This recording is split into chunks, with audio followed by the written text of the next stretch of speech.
El discípulo. Revista para la educación cristiana transformadora. ¿Sabías que eres importante para Dios? Él tiene un plan de salvación, el cual fue creado desde la eternidad para cada uno de nosotros. En la clase de hoy aprenderemos que Dios nos escogió para ser salvos por su amor, que nuestra redención consiste en convertirnos en hijos de Dios por medio de Cristo y que la elección que nos convierte en hijos de Dios resulta del amor del mismo Dios. Mi nombre es el reverendo Luis Felipe Ramos Román, pastor asistente en evangelización y educación cristiana, y te invito a que juntos participemos de esta experiencia educativa. El discípulo. El discípulo. Una revista para la educación cristiana transformadora. Mis queridos hermanos, que el Señor les bendiga en este día. Qué bueno una vez más compartir con ustedes la palabra del Señor. Y hoy estaré compartiendo con ustedes la lección número 10 titulada Dios nos escogió. Y la base bíblica que utilizaremos se encuentra en Efesios capítulo 1, los versículos del 1 al 14. ¿Y qué les parece si compartimos este versículo a memorizar que se encuentra en el capítulo 1 de Efesios, el versículo número 3? Y miren cómo dice: bendito sea el Dios y Padre de nuestro Señor Jesucristo, que nos bendijo con toda bendición espiritual en los lugares celestiales en Cristo. Y pretendemos presentar los siguientes objetivos. Número 1, plantear que antes de la creación todos los seres humanos fuimos escogidos por Dios para ser salvos por medio de Jesucristo. Número 2, la revelación de Dios es gradual. Miren, comienza con la ley y los profetas y culminó en Cristo. Y número 3, todas las personas que conozcan y practiquen el amor y la verdad de Dios que Cristo enseñó, miren, van a crecer y van a crecer hasta alcanzar la estatura del varón perfecto que es el mismo Cristo. Y hay dos vocabularios que quisiéramos compartir con ustedes. El primero es santos. ¿A qué se refieren, verdad, cuando hablamos de la palabra santo? Pues se refiere a las personas que se han consagrado y dedicado a Dios y se espera que sean fieles a Cristo y tengan una vida pura y limpia. Y la segunda palabra para trabajar en el día de hoy es arras, y se refiere a la parte de un pago que se da como garantía de que el resto se liquidará después. Y Pablo siempre usa la palabra en conexión con el Espíritu Santo. Por tanto, lo que Pablo está diciendo es que la dádiva que Dios nos hace del Espíritu Santo aquí y ahora es una garantía y un gozo anticipado de la vida eterna junto a Él. ¿Y qué les parece si buscamos en nuestras Biblias el libro de Efesios capítulo 1? Estaremos dando lectura a los versículos del 1 al 14 y estaré dándole lectura a la versión impresa que se encuentra en nuestra revista El Discípulo. Así, ¿qué les parece si leemos la palabra del Señor? Y leemos la palabra del Señor en el nombre del Padre, del Hijo y del Espíritu Santo. Amén. Pablo, apóstol de Jesucristo por la voluntad de Dios, a los santos y fieles en Cristo Jesús que están en Éfeso. Gracia y paz a vosotros de parte de Dios, nuestro Padre y del Señor Jesucristo. Bendito sea el Dios y Padre de nuestro Señor Jesucristo, que nos bendijo con toda bendición espiritual en los lugares celestiales en Cristo, según nos escogió en Él antes de la fundación del mundo, para que fuéramos santos y sin mancha delante de Él. Por su amor nos predestinó para ser adoptados hijos suyos por medio de Jesucristo, según el puro afecto de su voluntad, para alabanza de la gloria de su gracia, con la cual nos hizo aceptos en el amado. Número 7 dice: en Él tenemos redención por su sangre, el perdón de pecados, según las riquezas de su gracia, que hizo sobreabundar para con nosotros en toda sabiduría e inteligencia. Él nos dio a conocer el misterio de su voluntad, según su beneplácito, el cual se había propuesto en sí mismo de reunir todas las cosas en Cristo en el cumplimiento de los tiempos establecidos bendecidos, así las que están en los cielos como las que están en la tierra.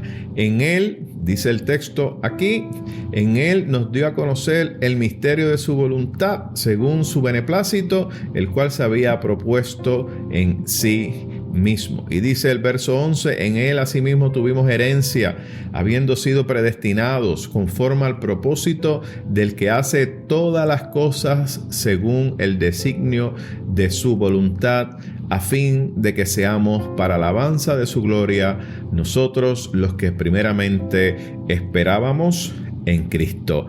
Y los últimos 2 versículos leen de la siguiente manera: en Él también vosotros, habiendo oído la palabra de verdad, el evangelio de vuestra salvación, y habiendo creído en Él, fuisteis sellados con el Espíritu Santo de la promesa, que es las arras de nuestra herencia hasta la redención de la posesión adquirida para alabanza de su gloria. ¿Qué les parece si tenemos una palabra de oración en este momento y damos gracias al Señor por su palabra? Buen Dios y Padre nuestro, te alabamos y te bendecimos, y en este día queremos darte gracias por esta palabra que ha sido leída. Te pedimos, Señor, que ministres en nuestras vidas, en nuestros corazones, y que la misma se convierta en un lugar de encuentro contigo. Glorifícate a través de esta experiencia y bendice a mis hermanos y hermanas que nos escuchan a través, Señor, de estas ondas radiales, de igual manera a través de estos medios. Te pedimos, Señor, que nos hables y que seas tú glorificándote. Y es en el nombre poderoso de Jesús que hemos orado. Amén, amén y amén. ¿Qué les parece si hablamos primeramente un poquito acerca de Éfeso? Cuando hablamos de la carta de Efesios, estamos haciendo referencia a una ciudad grande del Imperio Romano llamada Éfeso, y esta estaba ubicada en la costa oeste de lo que hoy es Turquía. Aquellos que han tenido la oportunidad, ¿verdad?, de viajar quizá al oriente, ya tienen una idea de cuál es esta región, el oeste de Turquía. Y el objetivo de esta carta es fortalecer la unidad de la iglesia. Y Pablo entonces vemos que presenta la iglesia como el cuerpo de Cristo, donde Cristo es la cabeza. Y esto es importante, ¿verdad?, dejarlo saber, porque lo encontramos ahí en esta carta a los Efesios. Y Cristo, Pablo, ¿verdad?, presenta a Cristo como el que descendió del cielo y bajó, miren, a lo más profundo de la tierra, siendo este levantado por el poder de Dios, miren, por encima de todas las cosas. Y es este Cristo el que es la cabeza de la iglesia, el Cristo resucitado. Y el Cristo resucitado es quien dirige a la iglesia y llena a la iglesia de su poder. ¿Para qué? Pues miren, mis queridos hermanos, para que testifique al mundo. Miren, y Cristo hace todo eso desde la diestra del Padre. Qué hermosa palabra esa, y qué hermosa afirmación nos presenta esta carta del libro de los Efesios. Y cuando vamos a los versículos, especialmente estos primeros 2 versículos, versículos 1 y 2, vemos que Pablo inicia la carta legitimizando su apostolado. ¿Y qué indica? Pues mira, indica que el Cristo resucitado, no cualquier Cristo, el Cristo resucitado, miren, se les reveló a él de camino a Damasco, donde todos ustedes saben que lo que buscaba Pablo de camino a Damasco era, miren, perseguir a los cristianos. Todos sabemos que Pablo fue un gran perseguidor de los cristianos. Y de camino a Damasco, allí, el Cristo resucitado fue que se le apareció. Y es Cristo quien entonces le da la misión, le da la encomienda y le dice que es necesario que predique su palabra. Y le da unas instrucciones, ¿verdad?, que no vamos a entrar en detalles de cómo fue ese encuentro y cómo fue la conversión del apóstol Pablo. Pero nos llama la atención que en estos primeros 2 versículos, Pablo hace una referencia a los cristianos en Éfeso y los llama como los santos y fieles en Cristo. Y esto es importante que lo tengamos bien claro. Habla de los santos y fieles en Cristo. Note lo que identifica tanto entonces a Pablo en estos primeros 2 versículos como lo que identifica tanto a los fieles en Éfeso. Miren, no es otra cosa que su identidad en Cristo. habla de Pablo, apóstol de Jesucristo, y habla de los cristianos en Éfeso como los santos y fieles en Cristo. Miren qué cosa hermosa, ¿verdad? Vemos entonces cómo ambos, tanto Pablo como aquellos hermanos en Éfeso, su identidad está sentada en Cristo. Por lo tanto, Cristo, mis queridos hermanos, es el punto de encuentro. Pero también, pero también de identificación entre los creyentes. Eso es lo que nos identifica a cada uno de nosotros como iglesia. Es Cristo quien nos identifica, es nuestra identidad. Y me encanta mucho esto porque existe un vínculo de comunicación entre ellos, el cual es Dios, que vemos que se ha revelado a través de Cristo. Por lo tanto, Cristo es la base de la unidad cristiana. Déjeme repetirle nuevamente eso. Sabemos que hay un vínculo de comunicación entre ellos, tanto los hombres y mujeres de Éfeso como con Pablo, y ese vínculo de comunicación, que es Dios, que se ha revelado a través de Cristo, es importante porque entonces plantea que Cristo es la base de la unidad cristiana. Y esto es necesario, ¿verdad?, que lo podamos plantear, porque como cristianos afirmamos que lo que nos une es Cristo.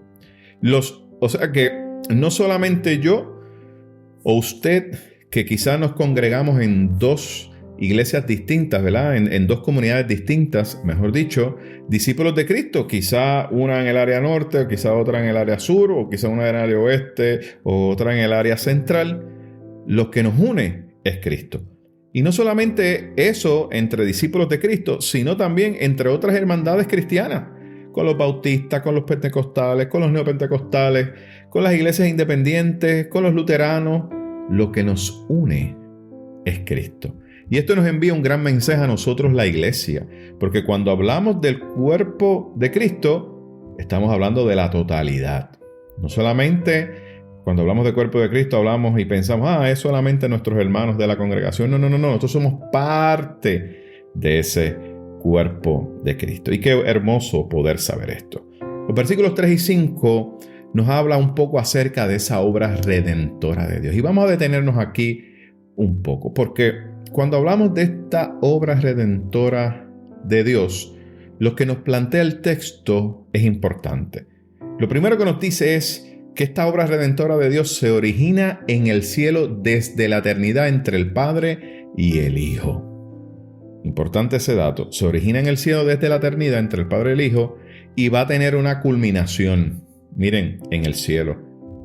Allí donde todos estaremos reunidos. Todos los que somos seguidores de Cristo estaremos reunidos en el cielo en la eternidad. Así que vemos que la eternidad se da entonces en el tiempo de Dios.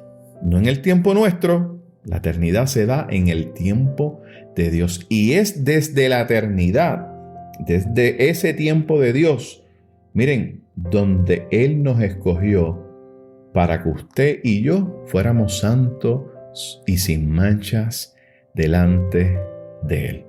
Y esto es importante plantearlo y es importante también resaltar que esta elección de Dios no es lo mismo que la conocida doctrina de la doble predestinación. ¿Y qué es eso, pastor, de la doble predestinación? Bueno, esa es la doctrina que enseña que Dios escogió a unos para salvación y a otros para condenación.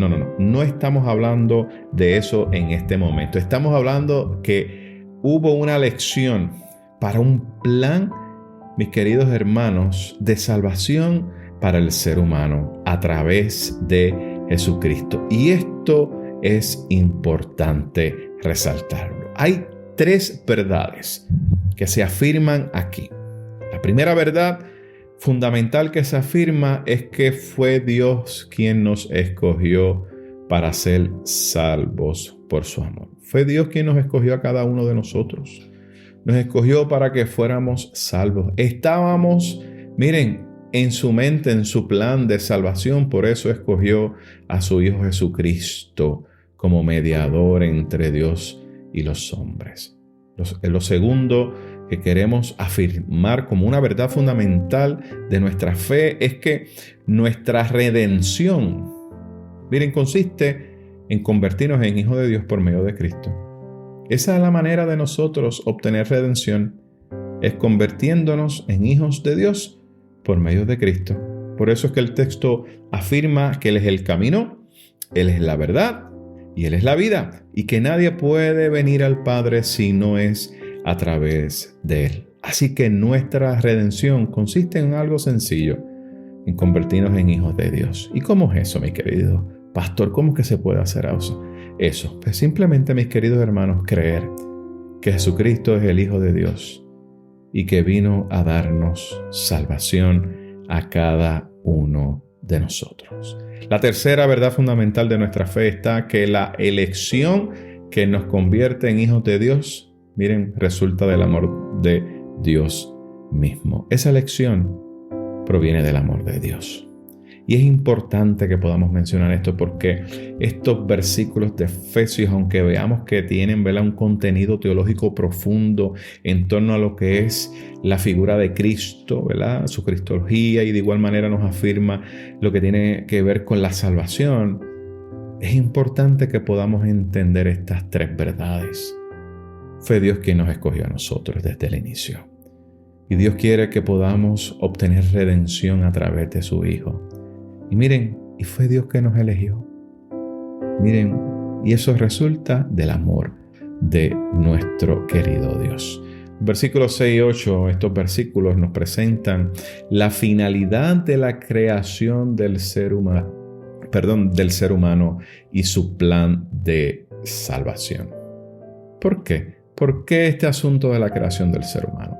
¿Por qué este plan de salvación? Lo primero que tenemos que decir es que Dios nos acepta por su amor. Y cuando Dios nos acepta, lo que está haciendo es que está rompiendo todas nuestras ataduras con el pecado y la muerte. Cualquier atadura que haya con el pecado y la muerte, en el momento en que nosotros aceptamos a Dios, Él rompe eso. Y entonces es que usted y yo vamos a poder experimentar la libertad y la vida abundante que hay en Cristo. Es la única manera de poder nosotros experimentar esa libertad y esa vida abundante. Es a través de Cristo. Es a través, miren, de esas cadenas y esas ataduras que se rompen del pecado y con la muerte. Una vez eso sucede, entonces sí podemos experimentar esa libertad. Y no podemos olvidar que Dios nos salvó para que conozcamos su gracia y que podamos ser testigos de ella. Estos versículos 9 y 10 nos presentan que la revelación máxima de Dios culmina en Cristo. Y cuando usted lee el texto bíblico, mis queridos hermanos, nos damos cuenta de que Dios, desde el principio de la creación, su intención siempre fue revelarse al ser humano. Y lo hizo de manera progresiva, y vemos que lo hizo, cuando usted lee el texto bíblico, lo hizo a través de los profetas, lo hizo a través del periodo de los jueces, lo hizo a través del periodo de los reyes. Y miren, vimos cómo constantemente Dios buscaba revelarse al ser humano y mostrarle su amor.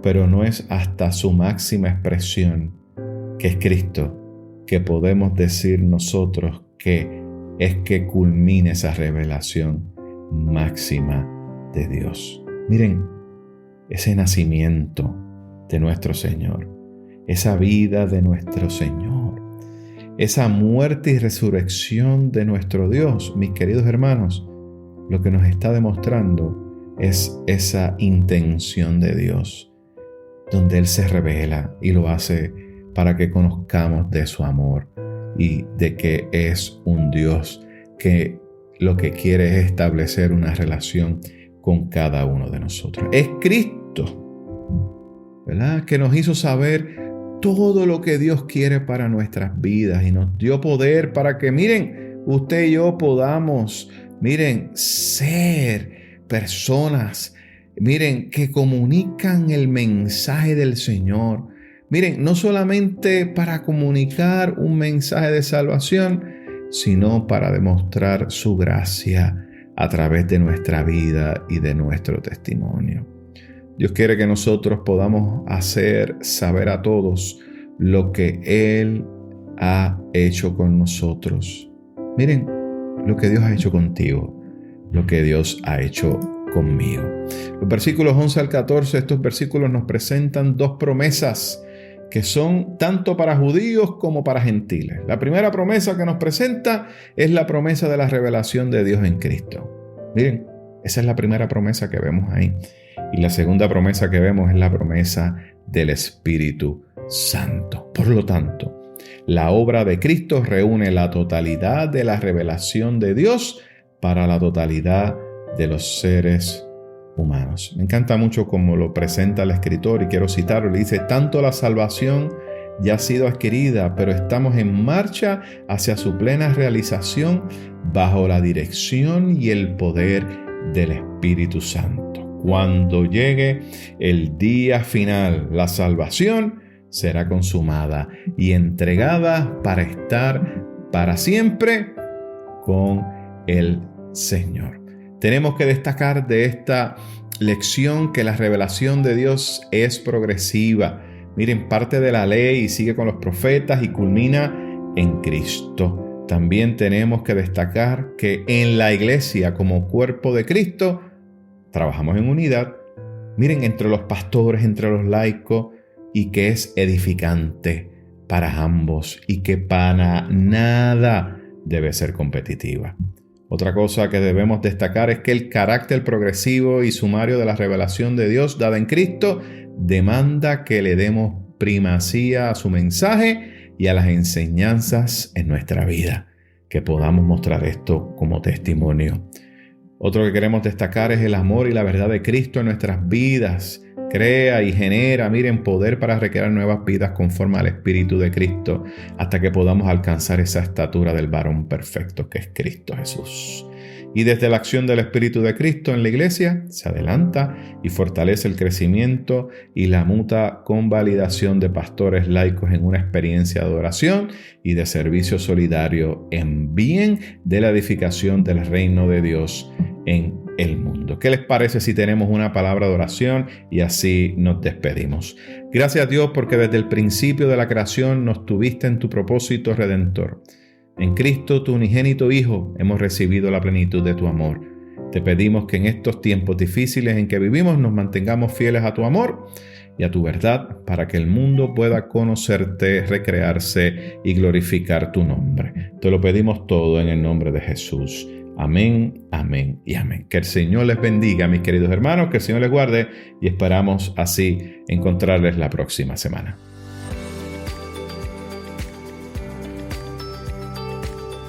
Gracias por escuchar El Discípulo.